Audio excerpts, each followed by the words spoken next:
Olá, sejam todos muito bem-vindos ao programa Falando de Saúde.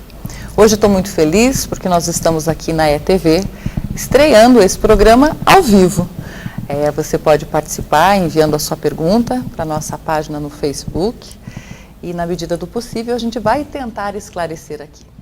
Hoje o assunto é endometriose. É uma doença que acerca cerca de 6 milhões de mulheres no Brasil. E para esclarecer um pouco mais sobre ela, é que eu recebo a ginecologista e obstetra, a doutora Cristiane Schneckenberg. Seja muito bem-vinda, tudo bem? Obrigada pelo convite. Imagina, é um prazer recebê-la aqui.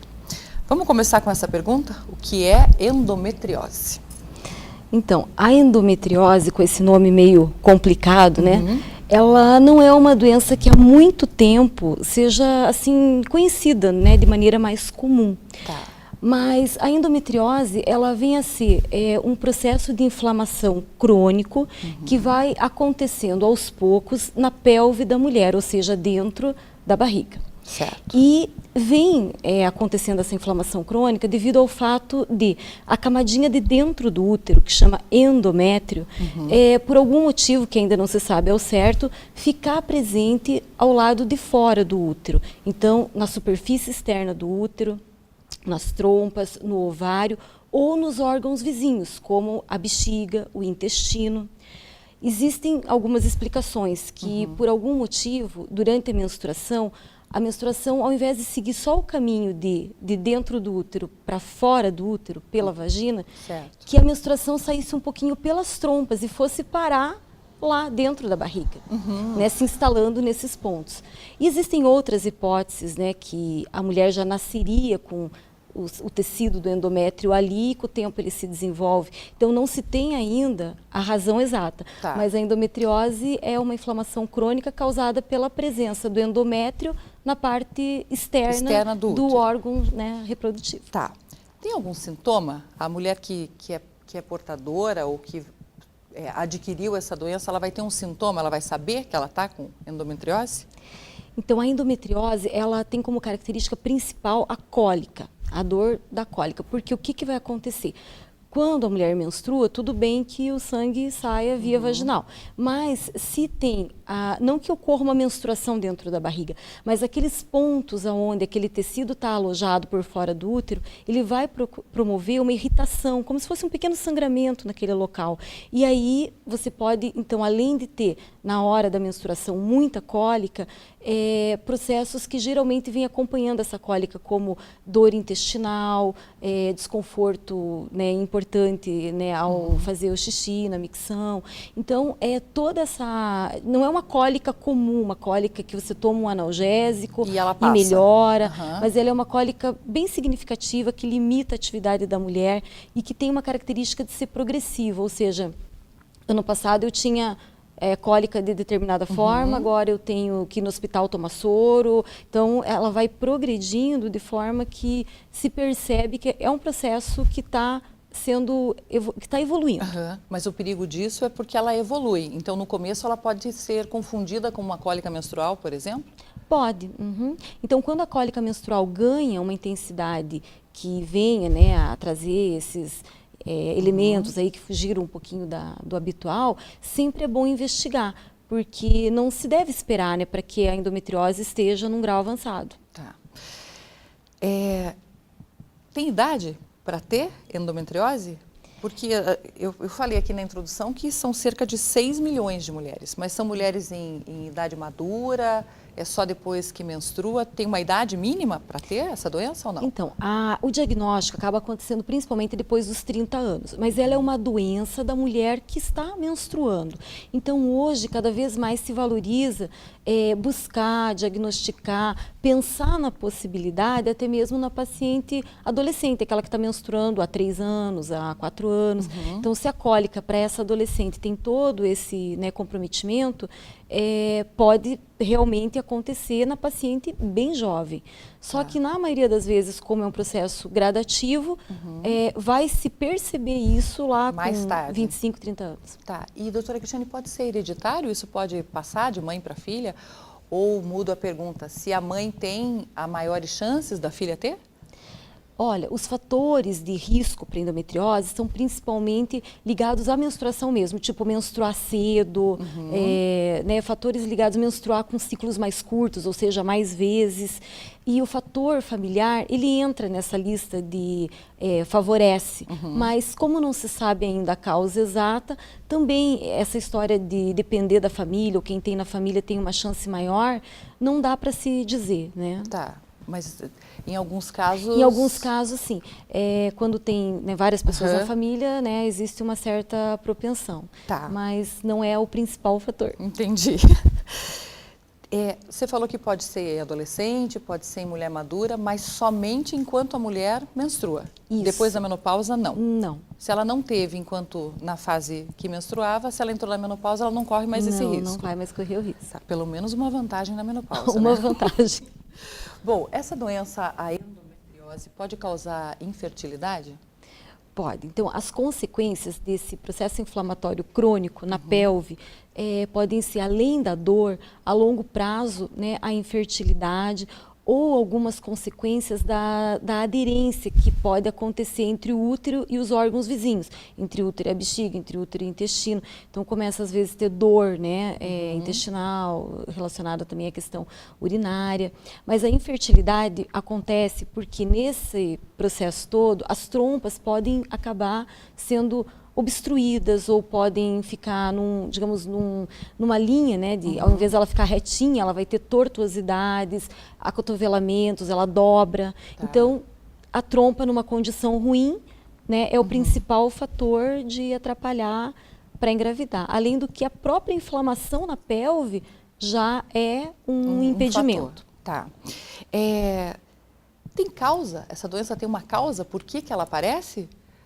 Eu digo assim, uma causa externa, você explicou o processo que acontece, esse sangramento fora, etc. Mas alguma coisa pode causar essa endometriose? Não tem assim um fator externo que possa determinar, né? Não tem. Genético, genético não, é constitucional, né? Do corpo humano mesmo. Isso, mesmo. Constitucional. Tá. É uma doença ainda difícil de diagnosticar pelo exame, né? No exame físico, ela é mais difícil. Bem difícil. Que exame que faz para saber se é mesmo ou não? Certo. Então, assim, no exame físico só vai se desconfiar num caso avançado, porque daí você vai examinar o útero, ele está mais fixo, muito doloroso. Mas a busca inicial do diagnóstico se dá primeiro por exames de imagem, desde os mais simples como ultrassom, ressonância, e através, principalmente, a confirmação, porque o ultrassom pode suspeitar. A ressonância, hoje, com alguns elementos, e até mesmo alguns métodos de ultrassom, podem dar, assim, tipo, praticamente a certeza. Certo. Mas o exame que a gente chama, assim, o que fecha o diagnóstico, é a videolaparoscopia, que é um exame feito colocando câmerazinhas, né? Cânulas que tem uma câmera na ponta, que são colocados dentro da barriga e ali se vê os focos de endometriose e, inclusive, nessa cirurgia, não só se pode ver, fazer biópsia para confirmar, mas ela também já serve para o tratamento, porque você pode, na cirurgia, cauterizar, né? Então, eliminar, como se fosse secar os focos de endometriose. Né? Então, ao mesmo tempo que você vai ter a constatação da doença, você pode curar. Tratar ela ali nesse momento. Tratar cirurgicamente. Claro que às vezes o diagnóstico está bem claro pelos exames de imagem e você pode partir para o tratamento dispensando a vídeo. Tá. Mas se quiser, né, definir melhor, estadiar, que se chama, quer dizer, definir mesmo se ela é superficial, profunda, exatamente tudo que ela está comprometendo, aí depende da videolaparoscopia. Tá. Né? Isso é feito em consultório ou em hospital? Então, a videolaparoscopia, ela é feita sempre no hospital, porque ela é um procedimento que exige uma anestesia, tem pequenos cortes na barriga. Então, geralmente são 2 ou 3 cortinhos que vai um ponto depois. Então, corte mínimo. Corte mínimo. É uma cirurgia que se chama minimamente invasiva, mas é dentro do centro cirúrgico. Entendi. Nada de consultório. Nada de consultório. E exame de sangue, só porque é importante, às vezes os médicos vão falar, vamos fazer um exame de sangue para ver se tem chance de ter endometriose. É porque existem marcadores de endometriose que são vistos pelo exame de sangue, mas eles não são um exame de certeza. Né? Então, ele ajuda, mas não define. Tá. Olha, nós estamos conversando hoje aqui com a doutora Cristiane Schnickenberg sobre endometriose, uma doença ainda não muito comentada, mas que acomete muitas mulheres. Se você anda com esse desconforto fora do normal ou se essas suas cólicas, que parecem ser cólicas menstruais, vêm aumentando a cada mês ou a cada ano, está na hora de procurar a sua ginecologista. Nós vamos para um breve intervalo e eu já volto com muito mais perguntas sobre esse assunto. Feito? 2 minutinhos.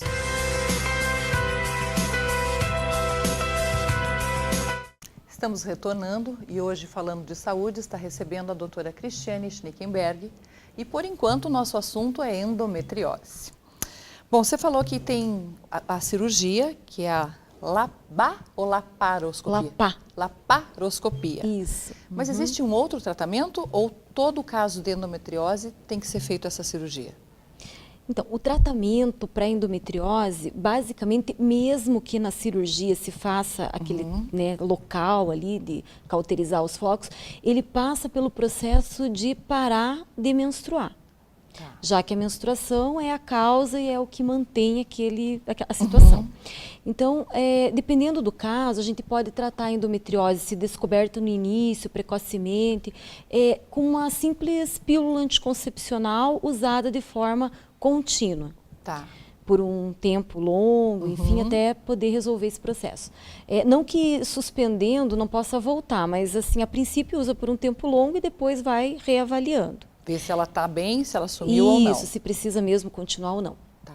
Além da pílula anticoncepcional, outros hormônios que fazem esse papel de, digamos, bloquear a menstruação podem ser usados. Então, existem hormônios mais potentes para casos mais severos, que, na verdade, eles fazem tipo como se fosse uma simulação de uma menopausa. Eles dão uma bloqueada mesmo intensa nos níveis hormonais femininos. E aí, esses tratamentos, eles têm um tempo, por exemplo, 6 meses, né? Não é tão prolongado como a pílula que eu posso usar por anos. Tá. Mas, então, ou pílula ou outros hormônios com a intenção de parar de menstruar. E, claro, que como é um processo que envolve dor e tudo mais, aí se associam remédios para, né, enquanto tiver algum sinal ainda desse processo, vai se fazendo anti-inflamatório, analgésico. Tá. Para bem-estar da paciente daí. Para o bem-estar. Doutora Cristiane, DIU pode ajudar ou não? Pode. Porque, assim, como existem, na verdade existe uma opção de DIU que tem uma liberação hormonal e que faz com que não venha menstruação, que é chamado endosceptivo. Então, esse tipo de DIU que promove o não menstruar também é considerado uma alternativa no tratamento. Às vezes até uma alternativa conjunta, tipo faz o tratamento hormonal, mas também usa o DIU para ter um reforço na ação. E às vezes só o DIU já controla bastante. Tá. Vamos supor que foi diagnosticada a endometriose, foi feita a laparoscopia. Tem algum efeito colateral isso? A paciente vai sentir alguma coisa depois? Algum mal-estar? Vai continuar com dores ou não? Pela cirurgia? Pela cirurgia. Não, é uma cirurgia minimamente invasiva, ou seja, entre as cirurgias é o procedimento mais simples, é esse estilo por vídeo. Porém, claro, né, num primeiro momento, desconforto, a barriga fica mais distendida, mas nada que passe além desse período. E se na cirurgia houve, né, assim, um sucesso no sentido de ter um bom efeito sobre os focos de endometriose, a expectativa é que, passando o desconforto inicial do pós-operatório, que é discreto, a paciente se beneficie de realmente ter a sua pelve numa condição melhor. Tá, entendi. Bom, tem algumas perguntas, a gente abriu para que as internautas pudessem participar através da página do programa, então eu vou lhe fazer as perguntas que vieram, feito para que a gente possa tentar esclarecer na medida do possível. Endometriose pode virar câncer? Não, a endometriose, embora ela faça todo um processo de aderência, de inflamação, ela não tem nenhuma relação com uma doença maligna e ela nunca poderá evoluir para câncer. Tá, já é um alívio para as mulheres que têm, né? Sim. Toda doença, toda endometriose tem cura, tem tratamento? Toda endometriose tem tratamento. Em alguns casos, o tratamento precisa ser contínuo. Né? Lógico que quando a mulher quiser engravidar, né, é importante que ela vai né, ter que menstruar, ter alguns ciclos, mas geralmente o médico que acompanha essa paciente, ele vai cuidar para que, mesmo que tenha que tomar alguma conduta de ajuda, para que ela engravide logo, para não dar muito tempo menstruando, né? Para evitar a doença. Para evitar que a doença volte, né? Então, assim, tem tratamentos feitos por um tempo, depois o processo se aquieta, não fica, né, retomando ou assim, digamos, avançando. Certo. Mas a maioria das vezes, a paciente que tem endometriose, até que ela entre na menopausa, ela vai ter que estar sempre, ou ela está bloqueando a menstruação, ou ela está grávida, né? Ela Geralmente ela está sempre atendendo. por ali. Isso. Entendi. Então, quem toma pílula por muito tempo tem menos chance de ter endometriose ou não? Sim, com certeza. Mesmo que ela não tenha começado a tomar para prevenir. Se ela é uma paciente que toma, ela vai ter menos chance. Menos chance. Alguns casos de endometriose, eles se instalam apesar da pílula. São aqueles casos mais intensos e que, né, às vezes a pílula não serve como tratamento, né, tem que ser outro tipo de hormônio. Então, a pílula ela não garante que não vai ter, mas certo. Ela realmente, principalmente para a situação da endometriose leve, ela já é, né, o tratamento e também a prevenção. Ok. Bom, outra pergunta que veio aqui. A mulher está com endometriose, ela tem endometriose e ela pode engravidar tendo? Pode. E essa gravidez vai ser de risco ou é uma gravidez normal? Não, assim, a endometriose, ela cria, né, algumas situações que são desfavoráveis para a gravidez. Mas, né, a natureza sempre dá um jeito, né? Tá. Então, muitas vezes a causa de não engravidar é a endometriose, mas não que quem tem endometriose esteja já, assim, digamos, confirmado infertilidade, que não vai engravidar. A não ser nos casos, por exemplo, que a trompa obstruiu, né? Daí só através de tratamentos mesmo, né? Tá. Que não vai engravidar naturalmente. Né? Entendi. Uma mulher que já tratou endometriose pode engravidar após quanto tempo? Ela fez o tratamento, ela quer saber quanto tempo depois ela pode tentar engravidar. Quanto antes ela engravidar, na hora que o tratamento for interrompido, melhor. Mas o fato é que o tratamento envolve bloquear a menstruação e a ovulação. Então, é natural que quando você para o tratamento, demore, né, em média, né, 3 meses, 6 meses. Mas se porventura a paciente tirou a medicação e logo engravidou, melhor que seja assim. Não existe a necessidade de um intervalo de tempo. Não precisa esperar. Não precisa esperar. Tá. As mulheres que precisam recorrer a algum método de fertilização correm o risco de ter endometriose depois ou não? Não pela fertilização, né? Não tem nada a ver. Tá, uma coisa não tem nada a ver com a outra. A Cíntia manda um abraço para todas, muito obrigada. A Cíntia de Castro, da cidade de Castro, um beijo para a cidade de Castro que está nos assistindo. E ela pergunta se endometriose tem alguma coisa a ver com gravidez nas trompas. Sim, pode ter, porque se as trompas estiverem não obstruídas, mas estreitadas, né, ou dobradas, acotoveladas, então pode acontecer de favorecer que a gravidez, ou seja, depois que o óvulo é fecundado pelo espermatozoide, isso acontece na trompa, né, à medida que ele vem voltando na trompa para chegar no útero, ele pode parar no meio do caminho, né? Então, o zigoto, que é a célulazinha que se formou na hora que o nenê, né, o embrião, digamos, está se formando, que ele vem caminhando pela trompa em direção ao útero, então o óvulo, né, o espermatozoide pode ter passado pela região estreita, certo. Mas aí quando ele volta, ele já é um zigoto, né, já tem um volume maior e pode parar no meio da trompa, gerando uma gravidez tubária. Tá, e aí o que faz?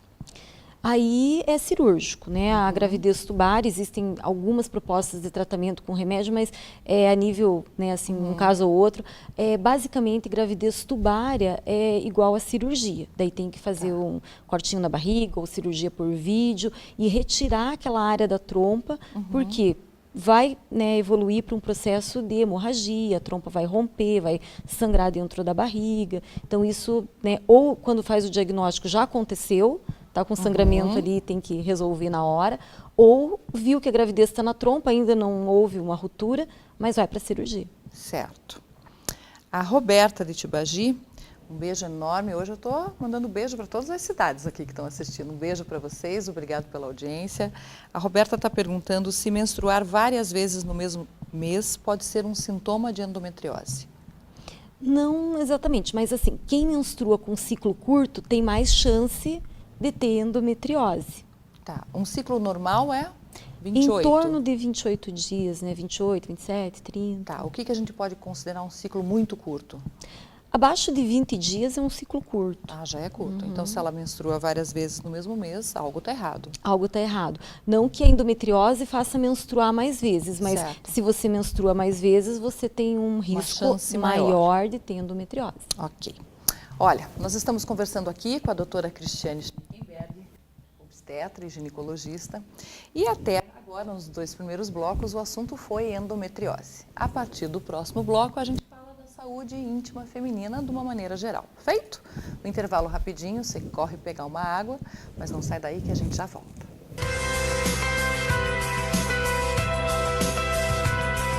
Estamos retornando e hoje, falando de saúde, está recebendo a doutora Cristiane Schnickenberg, obstetra e ginecologista. Bom, a gente falou bastante sobre endometriose, agora tem perguntas do cotidiano da mulher. Acredito que muitas mães, avós, tias têm algumas preocupações e querem esclarecer. Feito? Vamos lá. Vamos lá. A primeira delas pergunta com que idade é normal hoje uma menina menstruar? A média da idade da menstruação é em torno de 12, 13 anos.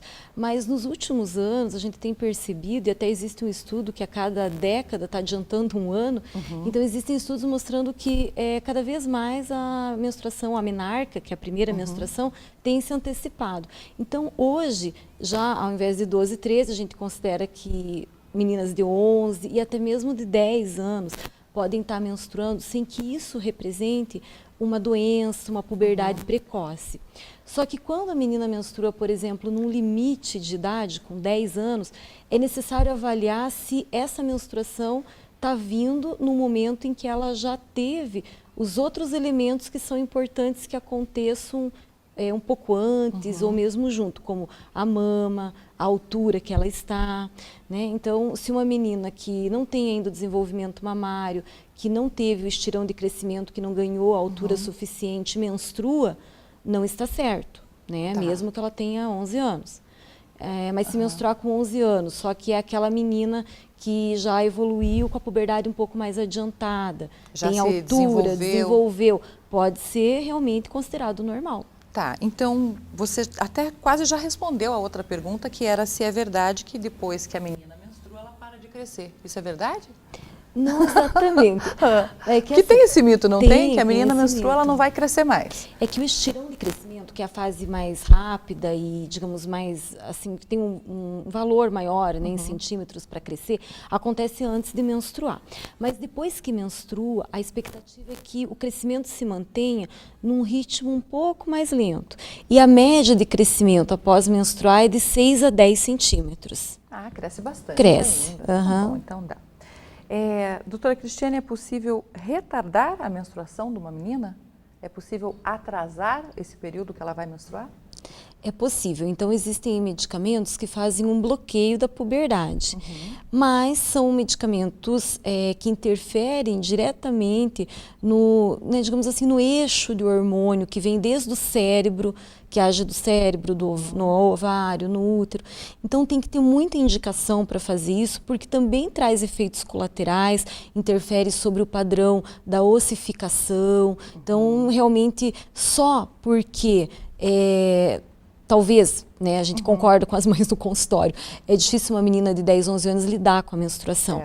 Ou ela não está preparada, às vezes até emocionalmente por isso. Mas nesses casos, a gente tenta criar, né, um ambiente para acolher esse processo antecipado e não realmente bloquear. Porque o bloqueio pode trazer efeitos colaterais que são negativos. Mais fácil conversar com a criança, ou mesmo levar até uma obstetra, uma ginecologista, Sim, né? Para que ela tire as dúvidas, esclareça.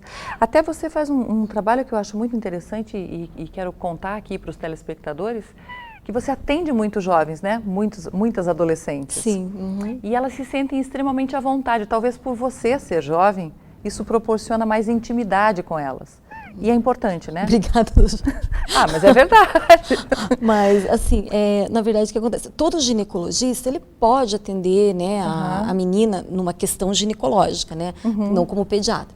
E pode atender adolescente, mas existem, digamos, alguns cursos, enfim, tudo mais, que dão, digamos, um enfoque maior no atendimento à criança e ao adolescente, né? Tá. Por ser uma área que eu me interesso, eu acabo fazendo um pouquinho mais essa área.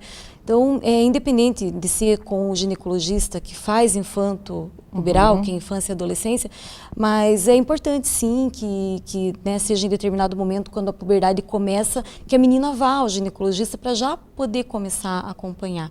E só complementando, que pode parecer que o bloqueio da puberdade é totalmente ruim, mas naqueles casos que a puberdade precoce, que é uma doença da puberdade precoce, se instala e que vai prejudicar a altura final e o desenvolvimento global, aí sim está indicado fazer a medicação e segurar. Ok, tem casos específicos para isso. Tá. Já que a menina está menstruando cada vez mais cedo, a Andréia pergunta com que idade uma menina pode engravidar? Desde que uma menina comece a menstruar, ela, teoricamente, está ovulando. E desde que ela esteja ovulando, ela pode ser uma candidata a engravidar. Por isso que a gente vê horrores, né? Barbaridades de crianças de 12 anos, mães de outras crianças. Pode acontecer. Embora os primeiros ciclos menstruais, nem sempre a ovulação está acontecendo. Às vezes a menina menstrua, mas é como se fosse um ensaio ainda, ela não está ovulando realmente. Mas começou a menstruar, já tem condições de ovular, se não imediatamente, já nos próximos ciclos, e aí está apta a engravidar, né? Claro que não em condições ideais, mas pode acontecer. Tá. Eu acredito que uma condição ideal seria uma menina, uma mulher e não uma criança. Porque a gente tem que pensar que, né, não só do ponto de vista físico, né, mas todos os outros que acompanham emocional. Aí. Tem uma série de fatores, né, que até a gente pode combinar numa próxima oportunidade para falar sobre métodos anticonceptivos, né? Sim. Para ensinar aí que tem muitas opções, inclusive nos postos de saúde, para que as jovens se cuidem e evitem, né? Hoje a mulher tem o poder de escolher se quer engravidar ou não. Bom, vamos continuar com as perguntas. A Cida fala que a filha tem 14 anos e o ciclo menstrual não é normal. Ela chega a ficar até 3 meses sem menstruar. O que pode ser? Quando é uma garota jovem, né, 14 anos, a gente admite que se ela começou a menstruar, por exemplo, com 13, 12 e meio, né, que ela esteja ainda dentro dos 2 primeiros anos da menstruação, do início da menstruação, é admissível que ela tenha ciclos irregulares, com alguns atrasos, enfim. Lógico que é bom dar uma investigadinha, né? Ver se está tudo bem, se não é alguma questão com o ovário. Mas muitas vezes essa irregularidade de atrasar se dá por uma imaturidade no controle do ciclo menstrual, mas uma imaturidade que a gente fala fisiológica, quer dizer, que é uma coisa do corpo e com o tempo vai, né, ficar certo. Tá. A Roberta está perguntando se é verdade que tomar anticoncepcional melhora a pele. Melhora. Como tem jovens que buscam, né, o anticoncepcional para melhorar a pele? Por que, doutora Cristiane? Por que melhora a pele?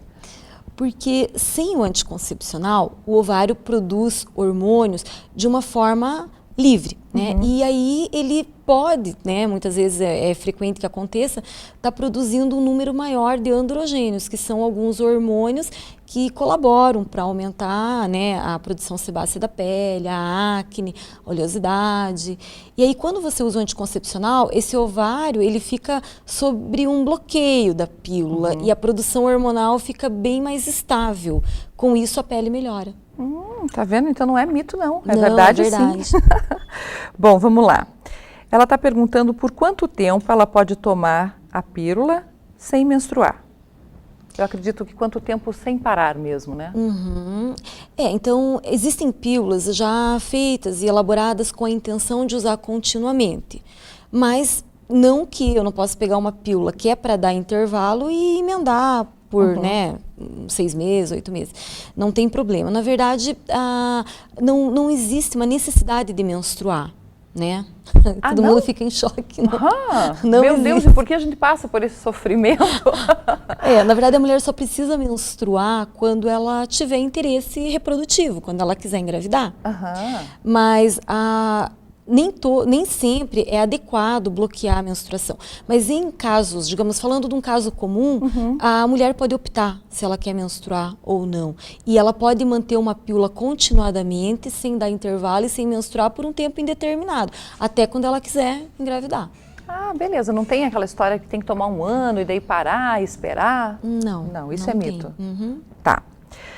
A Júlia está perguntando se existe um DIU que previne a menstruação durante um ano. Nossa, Júlia, até eu sei, mas por favor, você responde, Cristiane.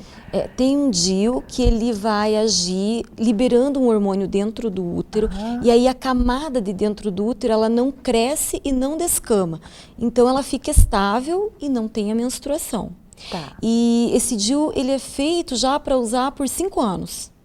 Mas pode tirar antes, a hora que quiser. Entendi. Mas então, à medida que o médico vai inserir o DIU, ele é colocado no consultório daí, né? Não tem corte, não tem ponto, é colocado via vaginal. Desde que o DIU foi inserido, ele tem 5 anos para agir. E se a mulher usuária desse DIU estiver satisfeita com o método e não tiver interesse de engravidar, nada impede que ela tire aquele DIU, né, quando vencer os 5 anos e coloque outro. Né? Então, beleza, Roberta, você fica tranquila por 5 anos, 5 né? anos ou mais. Na verdade, eu já sabia porque muitas mulheres que têm esse sofrimento mensal, daquelas cólicas, daquela indisposição, acabam optando por esse DIU, né? Para que fiquem tranquilas no mínimo por 5 anos. Né? E falando dessa história de não menstruar e até mesmo, né, do tratamento da endometriose, que é não menstruar, a gente costuma sempre tentar, assim, não chocar a história de não menstruar, levando para a lembrança de que em tempos não tão antigos, né, mas vamos supor, nossas avós, né, elas tinham um filho atrás do outro, na verdade. Então a mulher acabava com 14, 15 anos já, né, tendo um relacionamento estável e engravidava, e enquanto você amamenta, a tendência é de não menstruar também, naturalmente. Certo. Então, a hora que o neném tem 9 meses, 1 ano, e está deixando de mamar, ela engravidava de novo. Certo. Então, pela natureza, a mulher não foi feita para menstruar tantas vezes, até talvez por isso que hoje a endometriose ganhou espaço. Então, a mulher não foi feita para menstruar tantas vezes, ela foi feita, assim, digamos, pensar do ponto de vista só da natureza, para ter gravidez com mais frequência. Entendi. Bom, a gente está conversando aqui hoje com a doutora Cristiane Schnickenberg, já falamos sobre endometriose, já respondemos várias perguntas aqui de internautas, e no próximo bloco a pauta será sobre as mulheres mais maduras, as mulheres que já passaram dos 50 e ainda têm algumas dúvidas na sua fertilidade, nas suas dores, na sua vida sexual feminina. 2 minutos e a gente já volta.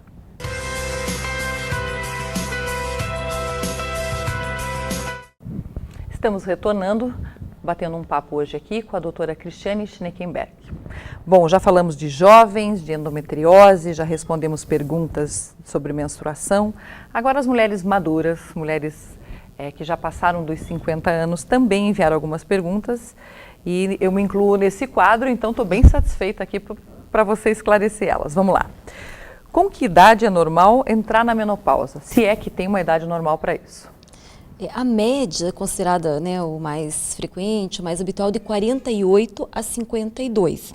Mas isso não pode ser considerado, assim, uma coisa rígida, né? Então, tem mulheres que vão estar normais e menstruando ainda com 54, mulheres normais que entram na menopausa com 45, né? Então, varia. Oscila. Tá. Toda menopausa tem sintoma? Ou não? Ou é possível entrar na menopausa sem aqueles famosos sintomas de calorão, etc? Os famosos sintomas, né, que são, na essência, né, que se chama de fogacho, que é uma sensação de calor, né, e não dá para confundir com o calor, né, que tem pessoa que acha que está com calor, mas é tipo uma onda de calor, né, que sobe, vem, né, no rosto e tal. Então, esse típico, né, essa típica sensação, nem sempre ela vai se apresentar.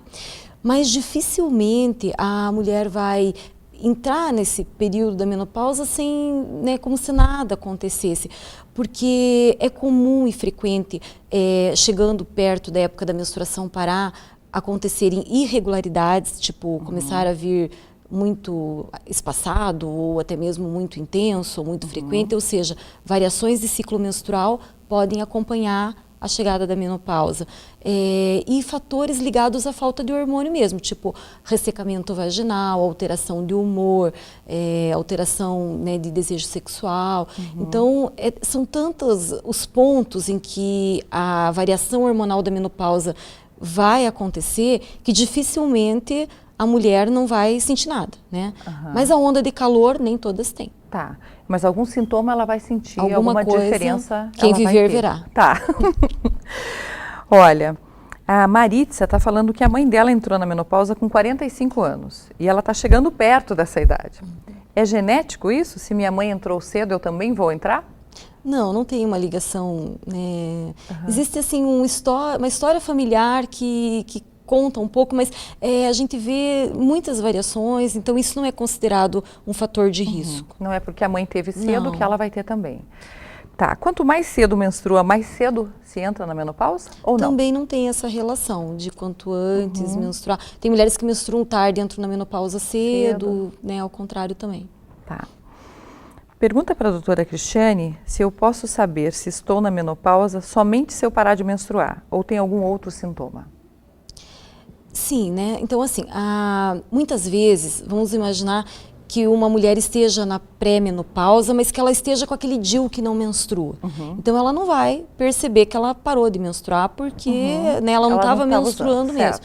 Então, pode-se detectar pelas ondas de calor, mas que nem sempre vão acontecer, por esses outros sintomas, e sempre tem que olhar o cenário geral. Então, uma mulher de 49 anos, né, com essa sensação de calor, então, mesmo que ela não esteja menstruando, não tenha parado de menstruar, pode ser que os níveis de hormônio dela já estejam decrescendo.